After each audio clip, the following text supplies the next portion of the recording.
Jabardasth comedy show platform పై పేలే పంచులు మామూలుగా అదరగొడుతుంటాయి. కొన్నిసార్లు కాంట్రవర్సీలకు తెరలేపుతుంటాయి.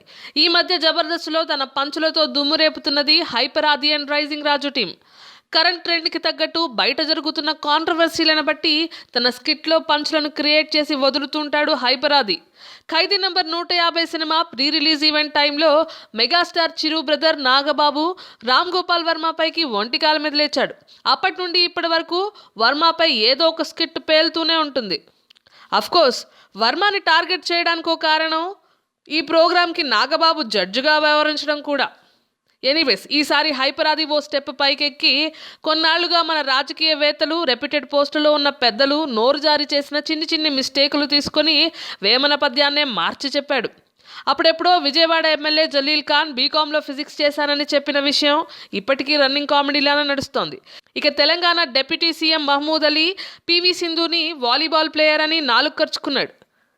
ఆంధ్రప్రదేశ్ డీజీపీ సాంబశివరావు గారు by mistake January 26ని independence day అనడం, జల్లికట్టులా పందుల పోటీలు పెట్టుకోండి అని కేంద్ర మంత్రి సుజనా చౌదరి అనడం, వీటన్నిటినీ కలిపి ఓ పద్యాన్నే వదిలాడు హైపర్ ఆది.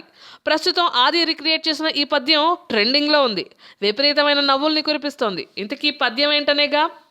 ఉప్పు కప్పు రంబు బీకాంలో ఫిజిక్స్ ఉండు, జనవరి 26 ఇండిపెండెన్స్ డే ఉండు, పోటీలు యందు పందుల పోటీలు వేరయ్యా, విశ్వదాభిరామ పీవీ సింధు వాలీబాల్ ప్లేయర్ రా మామ. అదిరింది కదా.